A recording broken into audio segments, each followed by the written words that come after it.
salud de cada día. La de usted y su familia. Salud integral en su dial. Por su salud. Por su salud. ¿Qué tal, amigos? ¿Cómo están ustedes? Les saludamos en el comienzo de esta propuesta radial saludable que le hacemos desde el Sanatorio Adventista del Plata. Un espacio en el que nos dedicamos a dialogar con profesionales respecto de temas puntuales que hacen a la vida, a lo que sucede en el seno de cada familia, a lo que nos afecta como seres humanos. Para hablar y aprender es que hacemos por su salud. Es un síndrome clínico que por lo general comienza bruscamente. De un día para el otro nuestro niño aparece con diarrea, vómitos, fiebre o dolor abdominal. Y claro, los padres nos asustamos bastante. Es una enfermedad que en la mayoría de los casos solo requiere una valoración clínica del pacientito, que lo vea su pediatra, con una cuidadosa exploración física.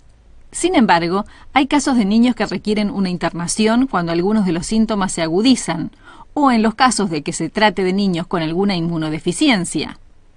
¿Saben que la Organización Mundial de la Salud observa que en los países desarrollados la gastroenteritis no conlleva los índices de mortalidad observados en países en vías de desarrollo, pero comporta un elevado número de consultas médicas u hospitalarias con el consecuente impacto sobre la calidad de vida familiar? Y justamente este elevado número de consultas médicas indica que es una afección que los niños presentan con frecuencia.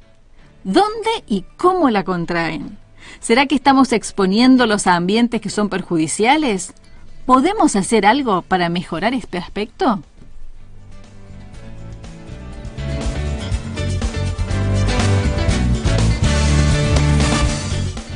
Queremos saber cómo podemos prevenir la gastroenteritis, o por lo menos lograr que no se torne una enfermedad aguda.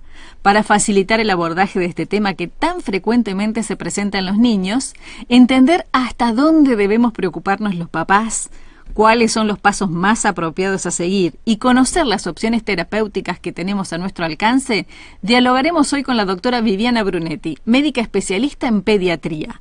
Ustedes también pueden participar a través de las redes sociales y comenzamos después de esta música.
melts away my fears, for I had inside troubled mind, mistakes I wanted to hide. Y seguimos aquí en Por Su Salud. Hoy les prometimos que vamos a hablar de un tema que a los papás nos interesa mucho, sobre todo en los primeros años cuando comienzan a aparecer algunos de estos síntomas y nos pegamos unos sustos terribles porque el nene bien empieza con vómitos y con diarrea y no sabemos qué hacer y pensamos que se nos va a morir deshidratado.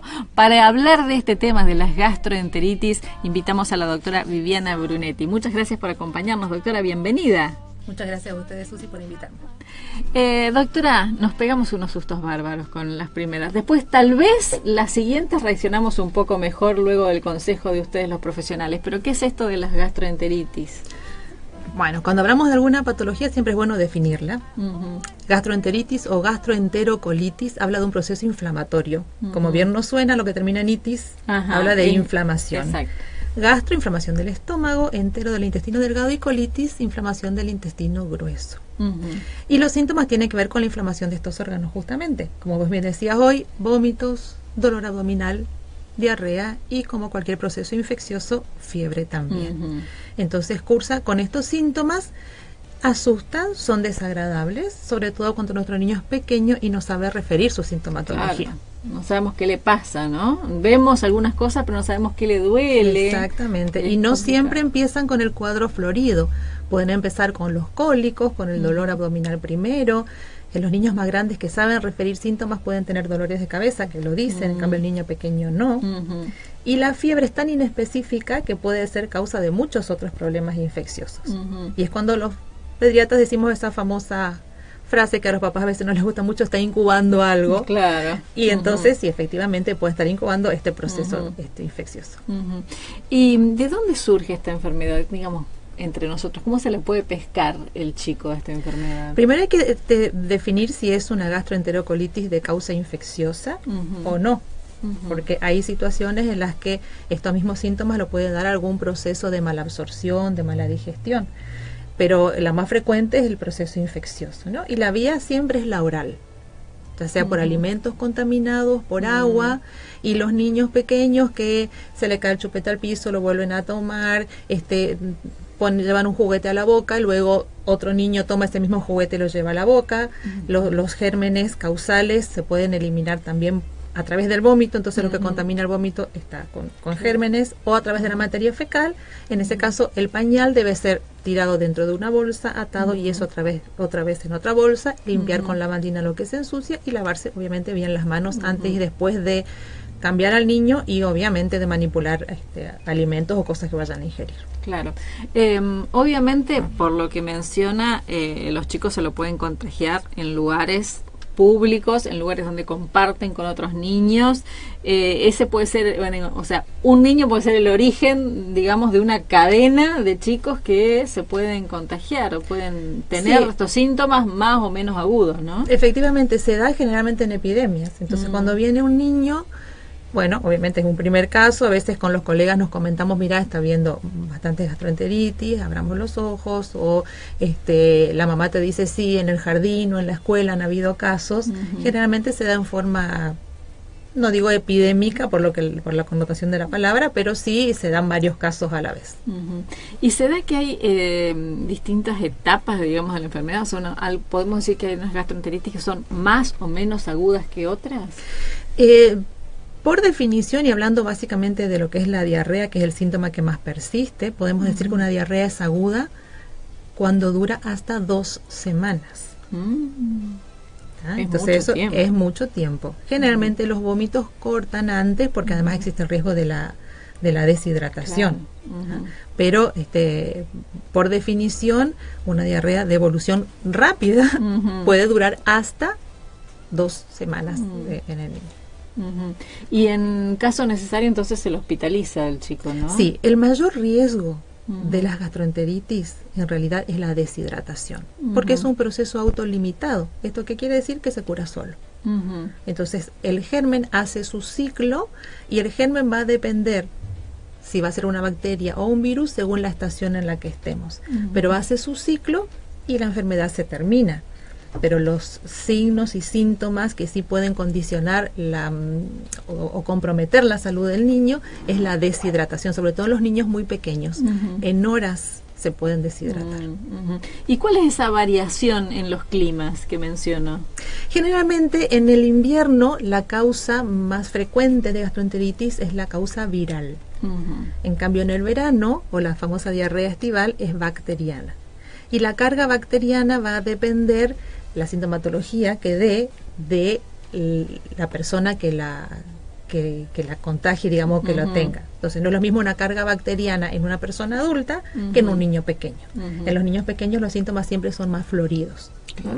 Y en el invierno el germen más frecuente que produce esto, el virus más frecuente es el rotavirus, y ya tenemos, por lo menos en Argentina, dentro del calendario obligatorio de vacunación, la vacuna para rotavirus, porque era un... Eso, o sea, ¿cómo se maneja en el consultorio de los papás a partir de esa primera vez, digamos?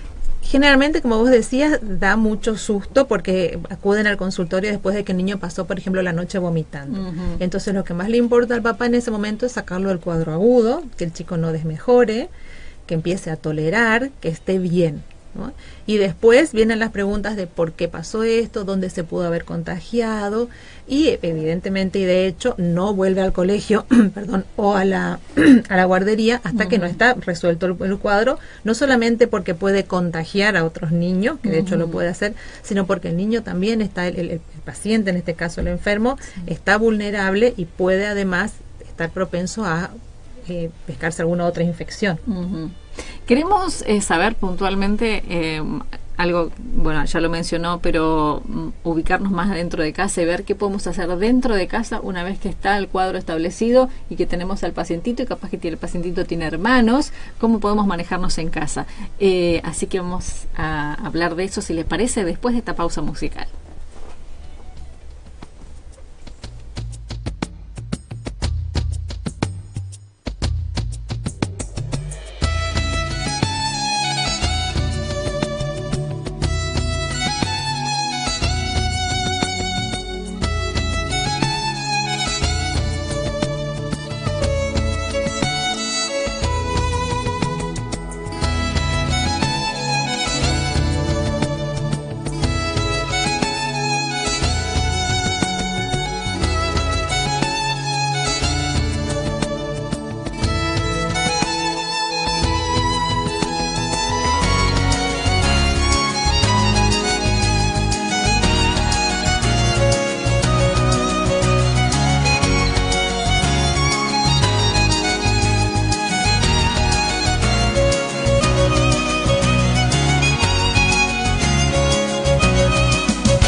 Y hoy estamos con la doctora Viviana Brunetti, ella es médica pediatra del Sanatorio Adventista del Plata y el tema que nos ocupa es la gastroenteritis. Ese tema que a los papás tantas veces nos ha hecho correr con nuestros niños pequeños, asustados porque vomitan, porque tienen diarrea, porque les duele la pancita, tienen dolor de cabeza. La doctora mencionó ya en el bloque anterior que la fiebre es también uno de los síntomas recurrentes de la gastroenteritis. Y por las dudas, si usted recién se engancha con nosotros, le recordamos que aparte de estos síntomas que mencionamos, habíamos visto con la doctora en el bloque anterior cuáles son las posibilidades de contagio, cómo se lo puede pescar a esto. ¿Qué le parece, doctora, si retomamos ese tema y les recordamos entonces cuáles son las posibilidades de que se pesque esta enfermedad y comience con estos síntomas que mencionamos? Sí, obviamente depende mucho de la edad del paciente. No es lo mismo un bebé de 1 mes que toma pecho materno que un niño de 2 años que está más por el suelo que... Pero ambos tienen posibilidades de padecer esta enfermedad, exactamente. De hecho, hasta la edad adulta, y según la agresividad del germen, hay personas que han fallecido por deshidratación por si recordamos la epidemia de cólera, claro, es un germen causante, ¿no? Pero como hablábamos recién también, básicamente la forma de contagio es a través de la ingesta. Entonces hay que tener mucho cuidado de qué cosa ingerimos. Y no necesariamente, por ejemplo, un alimento tiene que estar en mal estado para que esté contaminado. Pero eso es muy importante cuando cocinamos, después de cocinar bien los alimentos, cuando ya no comemos más y ha sobrado, guardarlo enseguida en la heladera. Y si ha quedado más tiempo fuera de la heladera, sobre todo si es verano, o descartarlo, o si el alimento lo permite, volver a hervirlo, pero no dejar mucho tiempo fuera, porque eso hace que se contamine básicamente con bacterias, ¿no? El agua también hay que tener mucho cuidado, sobre todo en los niños pequeños, por lo que hablábamos hoy de la carga bacteriana. Es siempre mejor consumir un agua segura. Esa agua segura, el agua potable debiera ser segura, aunque lamentablemente no siempre lo es. Entonces, ante la duda, hervir el agua, o comprar agua filtrada, o comprar agua mineral. Y otro factor muy importante y que hay que tenerlo en cuenta es los alimentos pasteurizados, por ejemplo la leche, que los niños vayan a consumir si no toman pecho materno, o si no consumen fórmula, que si lo hacen tienen que tener estas precauciones con el agua que hablábamos recién. Y el lavado de manos. Y el lavado de manos, por supuesto, a la hora de manipular alimentos, siempre el lavado de manos. Ahora se usa mucho el gel de manos, que no reemplaza el lavado, pero viene bien usarlo también.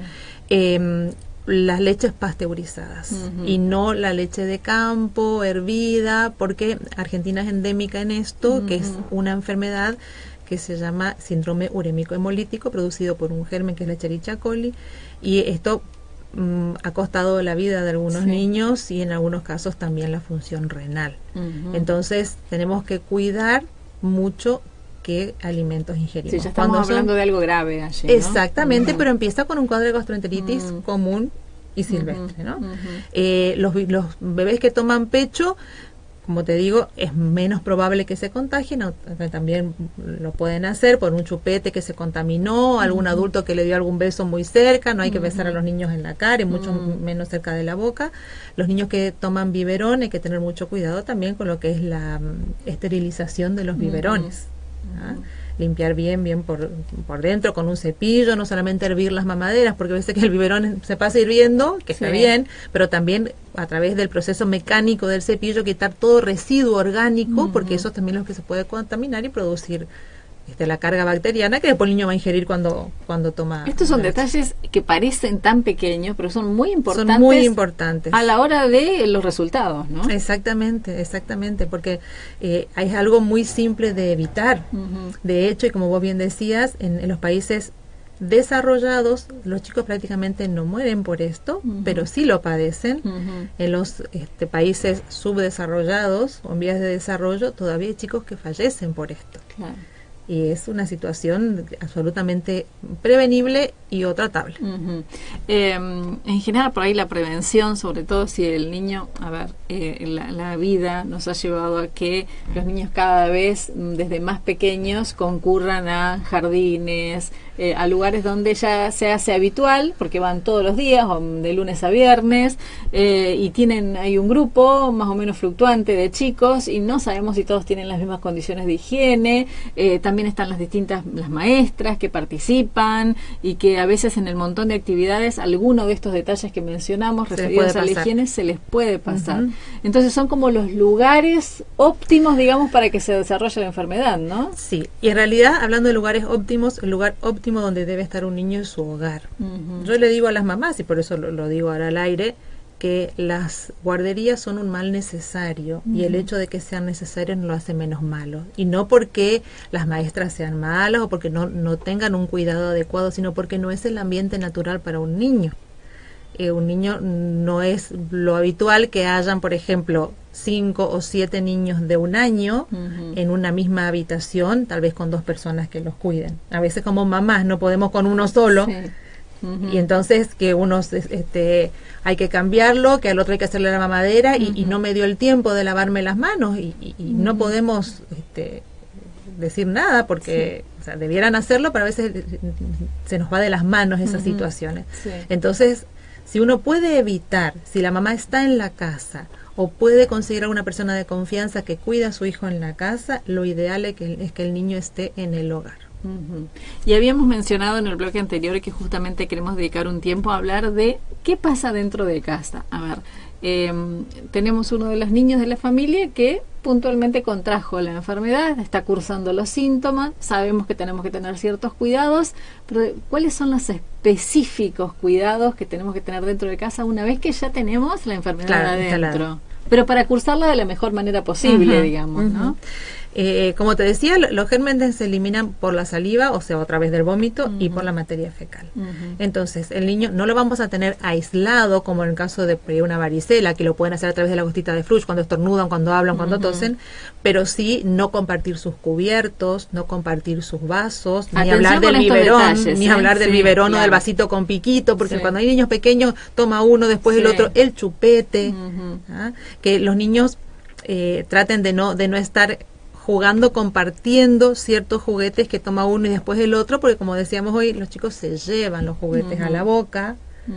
Las mamás tienen que, cuando termina, y lo mismo hacen en las guarderías, incluso nosotros en el consultorio, al final de la jornada, poner todos los juguetes de plástico o de goma en un balde con un poquito de lavandina para esterilizar.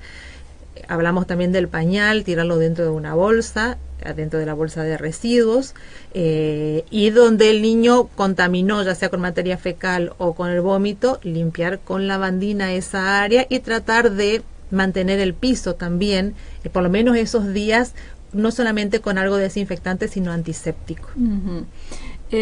¿Hay posibilidades de que ciertos chicos sean más propensos o estén más sensibles a adquirir esta enfermedad, digamos, que otros? Sí, convengamos que los niños están desarrollando su sistema inmunológico. Ellos nacen con un sistema inmunológico inmaduro, podemos decir, acorde a su edad, pero inmaduro aún. Entonces el niño desarrolla su sistema inmunológico prácticamente hasta los 5 años, por eso se enferman tanto, por eso los mocos, de ahí el dicho de mocosos, ¿no? Y muchas veces tiene que ver con, como te decía, con una inmunidad baja. Básicamente con lo que es inmunoglobulina A, que es la secretora, que es la que está en todos los órganos y sistemas que están en contacto con el exterior. Por ejemplo, el aparato digestivo, por ejemplo, la leche de madre. Entonces hay situaciones en las que el niño tiene bajo eso y está más predispuesto a padecer la enfermedad, porque hay algo que es muy importante en las enfermedades infecciosas: no se contagian enfermedades, se contagian gérmenes. Bien. Lo único contagioso es el bostezo. Y nos vamos a poner a bostezar acá. Sí, nos vamos a contagiar todos. Las enfermedades no se contagian. O sea, yo puedo tener un germen padeciendo una enfermedad y de alguna manera transmitirte el germen, pero vos no desarrollas la enfermedad. Por eso que en las grandes epidemias mundiales no desapareció la población, y la mayoría ha estado expuesto. Eso depende mucho de la inmunidad del paciente, en este caso de los niños. Como los niños están desarrollando su inmunidad, es importante tener en cuenta sostener los pilares adecuados para que esto se desarrolle adecuadamente, valga la redundancia, y tiene que ver con una buena alimentación, tiene que ver con buenos hábitos de higiene del niño, y tiene que ver con hábitos de sueño también. ¿Y el sueño? ¿En qué repercute el sueño? Si supiéramos cuán importante es el sueño, creo que nuestra conducta cambiaría mucho en casa. Está absolutamente demostrado que las primeras horas de sueño, las primeras horas de la noche son fundamentales para tener un buen desarrollo psicológico, emocional y físico. Se liberan endorfinas. Nunca es lo mismo que un niño duerma de 12 de la noche a 12 del mediodía que de 8 de la noche a 8 de la mañana. Es muy importante porque esto hace que nuestro sistema inmunológico trabaje mejor y tiene que ver con el ritmo circadiano, con el ritmo de la luz solar.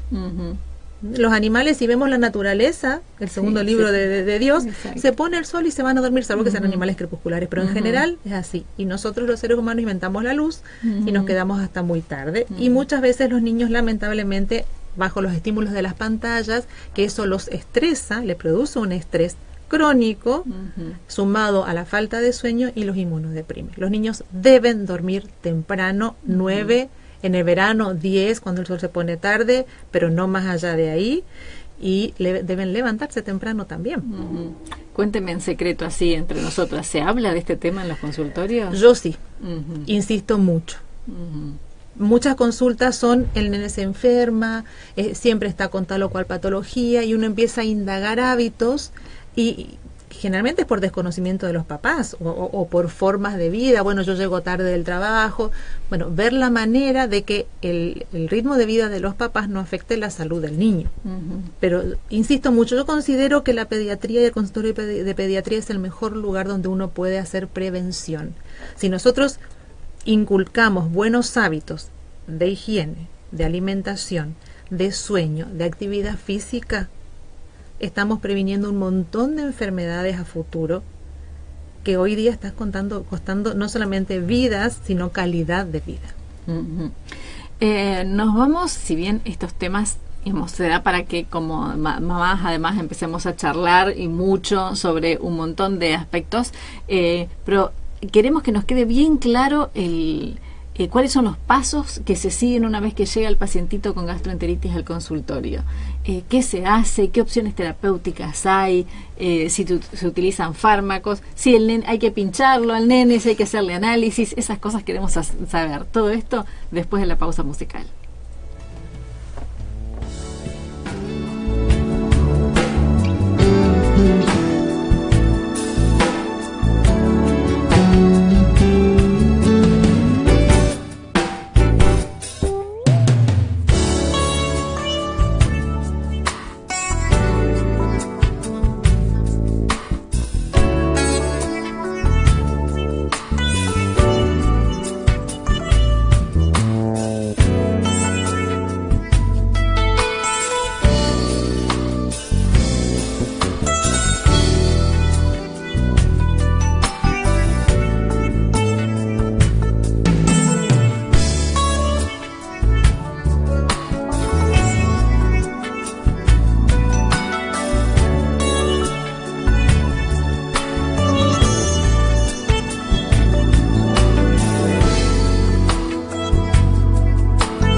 su salud.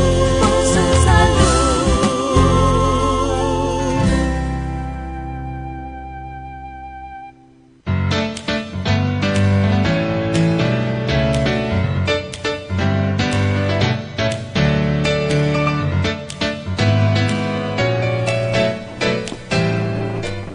Y hoy estamos con la doctora Viviana Brunetti hablando específicamente de las gastroenteritis. Y nos había dicho la doctora que tanto un niño de 1 mes, 2 meses como uno más grandecito puede padecer la enfermedad, que lo que se contagia, lo que se transmite de un niño a otro, de una persona a otra, es el generador, digamos, ¿no? No la enfermedad en sí. La enfermedad se desarrolla de acuerdo a cómo esté la persona. Y nos había quedado, no sé si la duda, pero sí queremos tener la certeza, que son 2 cosas diferentes, de cuáles son los pasos a seguir exactamente en cuanto detectamos estos primeros síntomas de los que habíamos hablado. A ver, el chico empieza con vómitos, con diarrea, si ya conocemos que esto existe y cómo se cursa, ¿cuáles serían los pasos apropiados para que no nos quede en un estadio tardío, ¿no? Sí, eso es muy importante, el sistema o los signos de alarma que tengan los papás. A veces pasa que pecan de más o pecan de menos. Entonces, tuvo una arcada y ya lo llevan, Sí. o pasó vomitando, está deshidratado y no lo han llevado. Generalmente es por desconocimiento, por supuesto. Pero es importante, y yo siempre le digo a los papás, mejor pecar de más que de menos. Pero claro, cuando el chico tiene un vómito, puede ser porque le cayó mal la comida, porque o lo que fuera, uno espera, no acude generalmente ante el primer vómito. Ahora, cuando los vómitos empiezan a hacerse repetidos, le doy algo, la comida y vomita, primero generalmente empieza la intolerancia a los sólidos, o sea, le doy la cena y vomitó, qué raro, la papilla. Bueno, después tomó la leche y vomitó, y le di un poco de agua y vomitó, entonces ya empieza a tener intolerancia a los líquidos. Orina menos, generalmente no hay que tratar de esperar a que llegue a eso, ¿no? Que ya es un signo de que está faltando un poco de líquido. Es bueno, obviamente, acudir.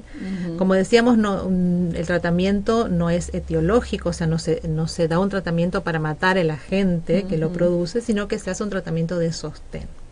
Y como hablábamos hoy, es la hidratación. Ahora, si yo tengo una vía oral, o sea, el niño toma y tolera, fantástico, porque lo hidrato por vía oral. Si no ahora vomita, está, todo bien. Exactamente. Ahora si vomita, la situación cambia. Existen medicaciones vía oral, o incluso uno puede llegar a un inyectable.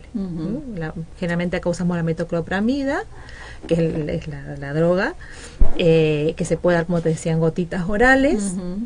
Se intenta 2 o 3 veces, y si el niño sigue vomitando, se pasa a la misma droga inyectable para cortar los vómitos. La diarrea sí, no hay que cortarla, o sea, no hay que dar ningún medicamento que disminuya la eliminación, porque justamente estamos eliminando toda esa cuestión inflamatoria que está allí a través de la materia fecal. O sea, es una herramienta que está utilizando el organismo. El organismo, ¿no? para depurarse, sí.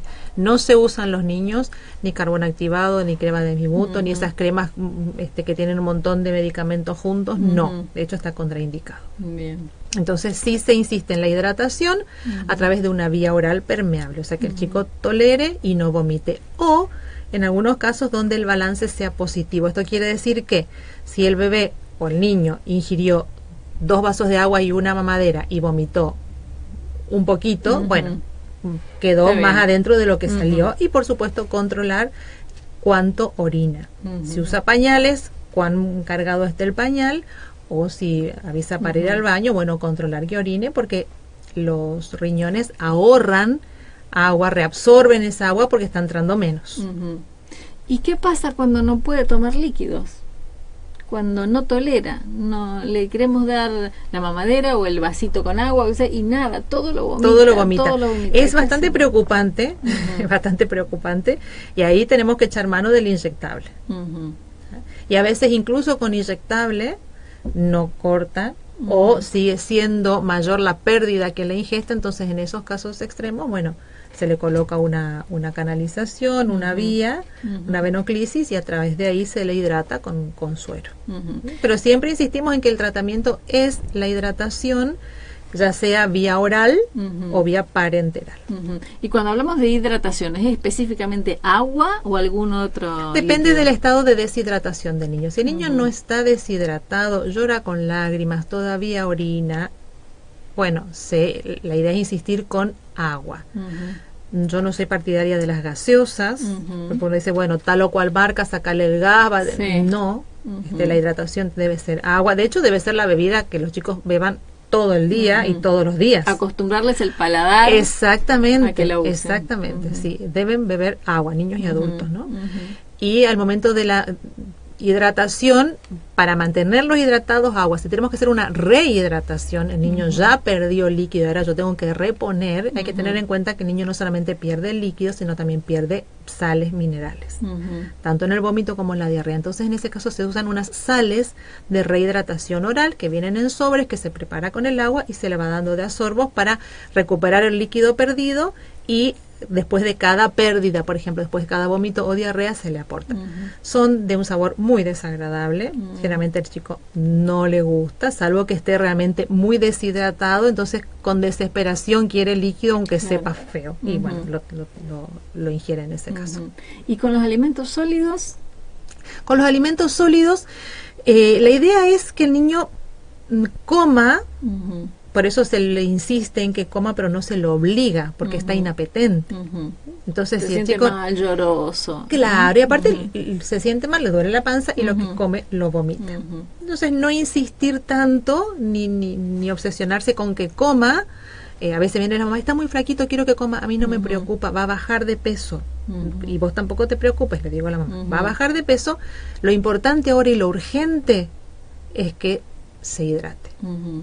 Porque un niño puede desmejorarse en horas por deshidratación, pero no por no comer. Ujú. ¿Va a bajar de peso? Sí, probablemente. Ujú. ¿Va a recuperar el peso una vez que él esté mejor? Sí, rápidamente. Ujú.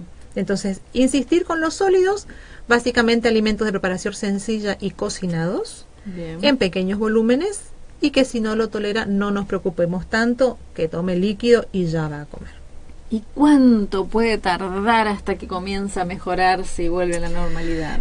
Como te decía hoy, los vómitos tienen que cortar rápidamente, o si no, no tenemos vía por donde Ujú, aportar la sí. hidratación. Ujú. Entonces, los vómitos no debieran durar más que 6, 12 horas, 24, siendo que tengamos finalmente un balance positivo, como explicábamos recién. Ese es como el aspecto a atacar, ¿no? Exactamente, Ujú. sí. Es la medicación que se da para cortar, Ujú. como te decía, no así la diarrea. Bien. La diarrea, que suele aparecer posterior a los vómitos, puede durar más tiempo, Ujú. puede durar incluso hasta 2 semanas, considerándose todavía de evolución aguda. Ujú. Lo que se puede hacer en cuanto a medicación que vos preguntabas es darle un reconstituyente de la flora intestinal, son probióticos que vienen en forma medicamentosa, y se da, pero no es para cortar la diarrea, sino para evitar que la diarrea se prolongue. Nosotros sabemos que en el intestino grueso tenemos gérmenes que son normales, la probiota de la que tanto se habla ahora. Ujú. Y claro, cuando tenemos un proceso infeccioso, se produce un sobrecrecimiento bacteriano. Crecen unas bacterias por sobre otras. Ujú. Entonces, con esa medicación lo que hacemos es que se mantenga un equilibrio, porque cuando crece una por sobre otra, la diarrea persiste.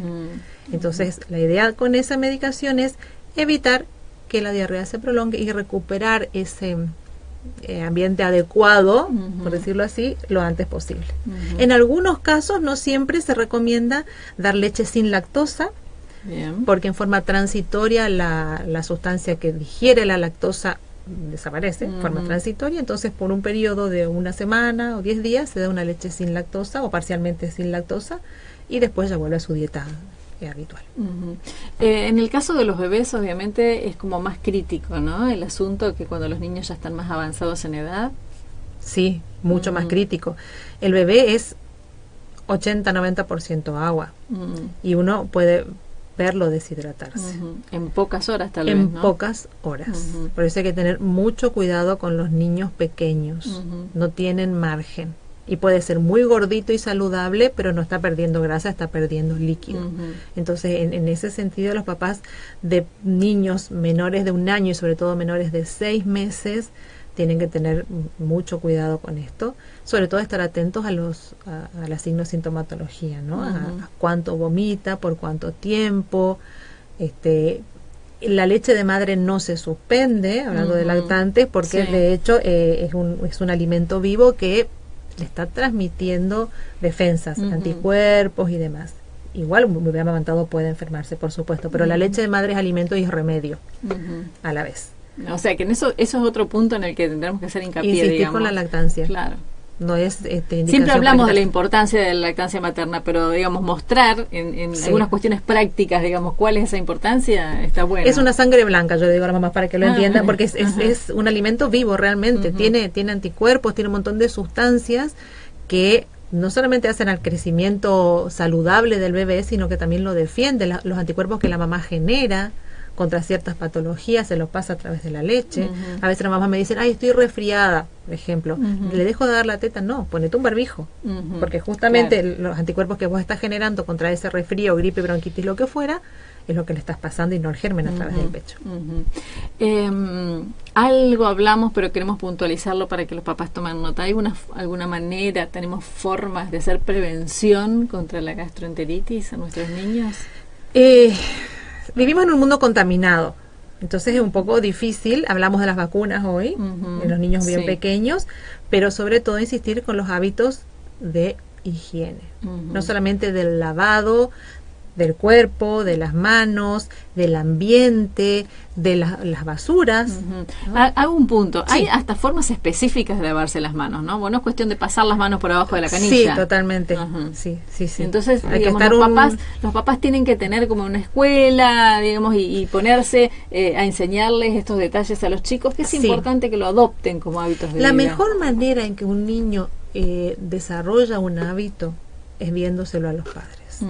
Entonces, si yo le digo a mi nene de 3 años, lavate las manos, pero yo no me las lavé, entonces el niño va a escuchar lo que yo le digo, pero va a hacer lo que yo hago. Entonces es importante que esos hábitos se vean en la casa. Y el lavado de manos no es mojarse las manos, como bien decía, sino enjabonarse las manos, refregarse las manos, ¿no? Dedos contra dedos, uñas cortas, bien. Y luego enjuagarse, a veces enjabonarse hasta 2 o 3 veces, porque tiene muchos requisitos las Sí. manos, ¿no? Muchos lugares donde pueden quedar sustancias contaminantes, y el alcohol en gel, como te decía hoy. Y volvemos a insistir, el alcohol en gel no suplanta el lavado de manos, no reemplaza el lavado de manos. Para De nada. pronto está bueno tenerlo en la cartera, por si tenemos que salir, no tenemos un lugar donde lavarnos las manos, y sería Claro, bueno, exacto. digamos, como una repasadita como método de higiene. Pero, digamos, no termina ahí la higiene, también higiene con los juguetes, higiene con los utensilios de cocina. Con todo, por supuesto, lavar bien todo, que tenga cada cosa su lugar. Y en los niños es muy frecuente que las cosas anden por el suelo. Todas, absolutamente todas. Exactamente, entonces bueno, mantener el piso limpio. Yo sé, y soy mamá, igual que vos sos mamá, y hemos tenido nuestros hijos chicos, que uno está cansado y es muy difícil venir a trabajar y ponerse a seguir fregando, pero bueno, es lo necesario. que nos toca, porque los niños viven en el piso. Entonces es importante que esté limpio, desinfectado, y los juguetes, como te decía hoy también, lavarlos en forma periódica, incluso los peluches que tanto a los chicos les gusta, meterlos en el lavarropas, no tengas miedo, porque más allá de los problemas alérgicos, respiratorios, también se contaminan de otras cosas, ¿no? Entonces insistir con esto, y con la comida también. A veces no nos damos cuenta de que no quedó la olla con comida del mediodía y vamos a cenar lo mismo, entonces caliento la comida. La dejo ahí y después la caliento. Y después la caliento. Entonces Ajá. finalmente estoy haciendo un literal caldo de cultivo para que el germen que se pudo haber metido o estar ahí se reproduzca. Los gérmenes se reproducen de forma exponencial. Entonces eso hay que tener en cuenta. Si voy a comer la misma comida y no la guardé en la heladera, la vuelvo a cocinar, que hierva. Es otra cosa, no es Es calentarla. otra cosa, exactamente. Eso hay que tener mucho cuidado con eso. Y como decíamos hoy, el agua. El agua, cuando uno va a otro lugar, por ejemplo, le sugieren que compre agua, aunque la gente del lugar beba el agua del lugar, porque el cuerpo está acostumbrado a la flora en la que se maneja habitualmente. Y los ¿no? cambios Entonces, por ahí se notan, ¿no? se notan, sin duda, sin duda. Sí, Así en que- los chicos particularmente, por ahí hemos tenido casos así, nos acordamos haber ido de vacaciones y que al segundo día de vacaciones resulta que empezamos con problemas de Exacto. salud. Sí, sí. Porque los niños son muy vulnerables, son muy propensos y no tienen mucha noción de la vida. Claro, sí, ellos no tienen viven- mayores cuidados. Claro, ellos viven la vida, somos los grandes los que tenemos que estarles detrás para que se laven las manitos, para que tengan, no se metan cosas en la boca y demás cuestiones. Sí. Pero aún, las mamás y los papás que nos están escuchando, convengamos que los mayores tenemos que reconocer que, bueno, no siempre usamos todas las medidas de higiene y Es seguridad que conocemos, Es cierto. ¿sí? Por una cuestión de tiempo, porque es, a ver, nada más levantar el chupete y metérselo en la boca. ¿Qué pasa? Una pregunta difícil tengo. ¿Qué pasa con las alfombras? Porque no las puedo lavar con lavandina, como al piso. ¿Qué pasa con las alfombras? Las alfombras son traicioneras. Parecen limpias, pero son muy sucias. Ujú. Entonces yo no soy partidaria de las alfombras. Y menos donde hay niños pequeños. Porque si un niño vomita en una alfombra, Ujú. ¿cómo limpio yo eso? Ujú. Si se pasa el pañal con la diarrea y cae en la alfombra, ¿cómo limpio yo eso? Entonces yo no soy partidaria. Mejor un piso de parqué, un piso flotante, estos de plástico, un piso de cerámico, pero las alfombras no. Ujú. Es No, porque importante. no hay manera, no hay forma. Sí, es importante saber estos detalles porque cuando los papás están pensando en decorar la habitación de su bebé, el bebé que está por venir y la alfombra queda linda, una alfombra de Claro. tono. Sin embargo, hay muchos de estos detalles y por eso hacemos hincapié a veces en cuestiones que parecen tan habituales, una alfombra, una cortina, alguna cosa, pero hacemos hincapié porque es importante que los papás los tengan en cuenta. A ver, si lo que le estamos sugiriendo como medida de limpieza es que utilicen lavandina para los juguetes, que para el piso donde estuvo el nene, donde va a estar el nene, y la alfombra no se puede Claro, lavar con no, lavandina. no. O sea, ya tenemos una en contra ahí, digamos, ¿no? Así que a la hora de elegir también tenemos que elegir con Sí. sabiduría. Sí, y vos decías algo también del chupete. Hay muchos papás, yo lo he visto hacer, que se le cae el chupete, lo ponen en la boca, En su propia su boca. propia boca y se lo pone el niño, como que lo pasé bajo la canilla o Sí. y en realidad no es una práctica, o sea, es una práctica desaconsejable. Ujú. Si el chupete cayó al piso y yo no puedo lavarlo, no tengo una canilla a mano para lavarlo y lo guardo Ujú. hasta que encuentre el lugar Lo donde pueda escondo limpiar. para que el nene no lo vea y no lo pida, pero no le Exactamente. agrego también mis propias cosas, ¿no? Sí, es así.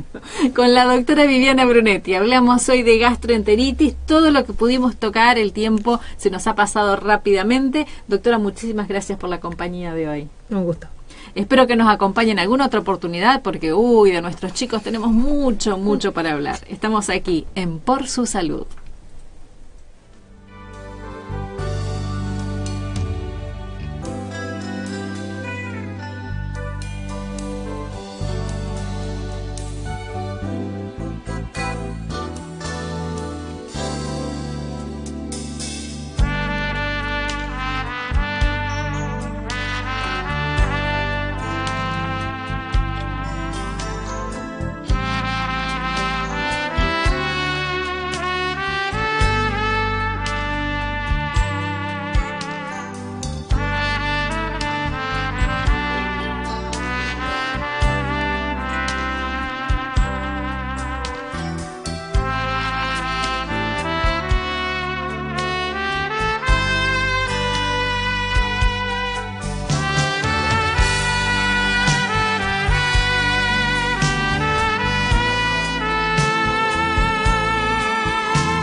ya está con nosotros la licenciada Ingrid Miller para el espacio de alimentación saludable que prepara el equipo de profesionales del Centro de Nutrición y Dietoterapia del Sanatorio Adventista del Plata. Muchas gracias, licenciada, por acompañarnos nuevamente. Bueno, es eso, después de un tiempo que no venía por acá, aquí estoy de vuelta con ustedes acompañándolos. Bien, nos alegra tenerla y hoy el tema que nos ocupó es la gastroenteritis y la doctora Brunetti había mencionado que era muy importante el tema de los buenos hábitos y entre los buenos hábitos la alimentación a modo de preparar al chico para que esté mejor para enfrentar, digamos, un agente que de alguna manera lo está atacando, ¿no? Exacto, exacto. A ver, justamente, ¿no? En países poco desarrollados, las gastroenteritis impactan mucho porque los niñitos justamente suelen estar mal nutridos, ¿no? Entonces, lo que justamente como papás podemos hacer para prevenir desde lo alimentario, desde lo nutricional, es justamente fomentar una alimentación en donde la mayor cantidad posible de calorías venga dada por alimentos de buena calidad, ¿no? Como siempre decimos, ¿no? ¿Cuáles son los grupos de alimentos que deberían estar en los niños para que estén bien alimentados, bien nutridos? Bueno, desde alimentos que le den energía, como son los cereales, cereales integrales, digo. Cuando hablo de cereales no estoy hablando necesariamente de copos de desayuno, sino que estoy hablando de arroz integral, todos los alimentos derivados del trigo, de la avena, del maíz. En otros países se consume también quinoa, acá no se consume tanto, pero también ya se está conociendo en Argentina, hace cuántos años, varios años. No es de uso masivo, pero también se puede incorporar como un buen alimento de vez en cuando los niños. Alimentos como papa, batata, choclo, pasta ya dije. Bueno, alimentos que son fuente de energía, alimentos que son fuente de vitaminas y minerales, como las frutas y las verduras, y alimentos que son fuentes de proteína. En las personas que son vegetarianas completas, o sea que no consumen nada de origen animal, la proteína la van a encontrar en las legumbres básicamente, en la combinación de legumbres con cereales, que ahí se forma una proteína completa. No es la única forma de lograr una proteína completa, pero bueno, es la más conocida, ¿no? Asociando... Y tal vez más sencilla incluso. Sencilla, asociando los cereales con las proteínas, con las legumbres, se forma una proteína completa. Si bien los cereales no son fuente de proteína, pero complementarían las proteínas de la legumbre. En aquellas personas o familias donde la costumbre es ovo-lacto-vegetariana, bueno, las proteínas también se van a conseguir a través de lácteos y huevos, y en aquellas familias donde se consume carne, bueno, también. Obviamente, siempre lo que se sugiere en las personas que comen carnes es que sean carnes magras, y en lo posible no tanto lo que es fiambre, lo que es los embutidos en general, ¿no? Que no son de tan buena calidad, y si uno desde niño va dando eso, va incorporando eso en su alimentación, y estamos fomentando que el niño se acostumbre a eso y después, bueno, lo incorporen. Sí, quitarlo siempre es más difícil al hábito que inculcarlo desde pequeño. Entonces, ¿no? bueno, y otra cosa, hace un ratito cuando mencionaba el tema de los vegetales y de las frutas, que yo siempre veo niños, ¿no? que ponen rechazo, o sea, ofrecen rechazo a la introducción de este grupo de alimentos, y como papás debemos, ¿no es cierto?, poner mucha voluntad, mucha determinación, amor, firmeza y paciencia para poder introducir este grupo de alimentos, ¿no? De paso, relacionado con eso, obviamente, la higiene que tenemos que tener en la preparación de estos alimentos, especialmente cuando se consumen crudos, Y también inculcarle al niño hábitos de higiene, como el famoso lavado de manos antes de comer, como para lograr la prevención, ¿no? Ven los papás que es muy importante esto de la higiene. La doctora lo recalcó, ahora la licenciada también lo recalca, es realmente importante. Sí, la verdad que sí, la verdad que sí. A veces uno en el trajinar, o a veces los chicos son un poquito vuelteros, y si uno no le hace el hábito, por ahí no les sale solos de irse a lavar las manos, ¿no? Pero qué importante que es para prevenir, justamente, ¿no? Eso sería a una cuestión preventiva, o sea, tratar de evitar lo más posible aquellos alimentos que nos van a dar calorías, pero no nos van a dar nutrientes. Bien. ¿No? Que son las gaseosas, los jugos, las golosinas, toda la gama amplia de golosinas que conocemos. Tratar de evitar lo más posible, lo más posible. Por ahí en algunos casos se hace muy difícil eliminarlos totalmente, ¿no? Por cuestiones sociales, cumpleañitos, en fin, cosas que hacen que por ahí el niño igual acceda a esos alimentos, llamémosle alimentos, bueno. Comestibles, esos comestibles. Sí. Sí. Pero la verdad que tendríamos que tener conciencia los papás que en el día a día eso no debería estar en la alimentación de un niño, ¿no? Más si queremos que se críe sano. Sí, y creo que además nuestros niños tienen que tener conciencia de eso y no esperar a que crezcan para que lo lean en algún lado. Exacto. Creo que los papás también desde muy chiquitos podemos empezar, los chicos son una esponja, y todo lo que le decimos y lo que hacemos delante de ellos les queda grabado. Tal cual. Así que esto de que no es lo mejor para su cuerpito, lo podemos empezar a inculcar desde chicos, ¿no? Totalmente. No es una cosa que hagamos sin importancia. Susi, y por sobre todo con el ejemplo, ¿no? Porque un acto vale muchísimo más. Podemos estar hablando que no, y después nos ven a nosotros comiendo eso. Sí. Sí. Bueno, o que no nos lavamos las manos. Vamos corriendo de un lado a otro y no nos lavamos las manos, pero sí le decimos a ellos que se laven las manos. Tal cual. Sí, ¿no? así que todos los grandes también tenemos que tener unas cuantas cosas en cuenta. Sí. Todo esto para que los chicos estén mejor preparados a la hora de enfrentarse a una gente que los puede atacar con alguna enfermedad, ¿no? Y después también una última mención que me parece muy interesante también, que es importante tener en cuenta, Susana, que cuando el niñito está padeciendo, una vez que se logra la rehidratación, lo que se sugiere en la bibliografía es que haya una introducción o una reintroducción de la alimentación precoz, ¿no? Y lo más variada posible, tratando de evitar aquellos alimentos grasosos, obviamente frituras no, o aquellos alimentos que tienen mucha concentración de azúcares simples, ¿no? Como gaseosas, jugos o golosinas o tortas o dulces o bueno, en fin, alimentos que tengan esa combinación de grasa con azúcares. Se me viene a la mente una pasta frola como un ejemplo, porque es un alimento muy grasoso y muy dulce. Pero sacando estas cuestiones que no se recomiendan, la idea es que haya una alimentación bastante amplia, variada. Por ahí se puede restringir un poquitito la fibra, o sea, tal vez no vamos a incorporar ahí justo ahí un arroz integral, pero tampoco vamos a quedarnos en una alimentación demasiado restrictiva, porque eso no beneficia tampoco. Bien, aspectos a tener en cuenta. Exacto. Para el antes, el durante y el después de lo que son las gastroenteritis, que fue nuestro tema de hoy. Exacto. Muchísimas gracias, licenciada Miller, por su compañía de hoy. Como siempre, nosotros estamos aquí en Por Su Salud.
profesor universitario graduado en una prestigiosa universidad, comentó en una entrevista: cuanto más observo y estudio la naturaleza, considero que no existe razón para dudar de la existencia de Dios. ¿Por qué motivo entonces hay personas que no creen en Él? La historia ha mostrado que la única razón para rechazar la existencia divina es la rebeldía natural del ser humano. La naturaleza humana no acepta voluntariamente ningún tipo de autoridad. ¿Por qué habría de someterse a un Dios que no puede ver ni tocar? Muchas personas creen que a Dios no le importan las cosas que suceden en este mundo. También piensan que nunca tendrán que rendir cuentas de la vida que recibió y tal vez desperdició, que Dios nunca lo inquirirá ni le preguntará nada. ¿Saben que casi al fin del siglo XIX nació en Europa un hombre llamado Federico Nietzsche, hijo y descendiente de ministros evangélicos? Su padre murió cuando él era todavía joven. A los 12 años se rebeló abiertamente contra la fe de la familia y blasfemó contra Dios a viva voz y también en sus escritos. Su filosofía de vida fue terrible, tanto para él como para la sociedad. Enseñó que el cristianismo es uno de los peores flagelos del mundo y proclamó a todo pulmón que Dios había muerto y que seguía muerto. La triste historia cuenta que su propia rebeldía determinó su muerte. Murió en un estado de locura y en su sepultura alguien escribió: Dios está muerto, firmado Nietzsche. Nietzsche está muerto, firmado Dios. Dios existe, es eterno y está por encima de la incredulidad humana. Ese Dios maravilloso está hoy deseoso de participar en tu vida. Se interesa por ti, por tus hijos, por tu matrimonio, por tu vida profesional y financiera. Está ahí, cerca tuyo, listo para escucharte y socorrerte. Dios no está muerto.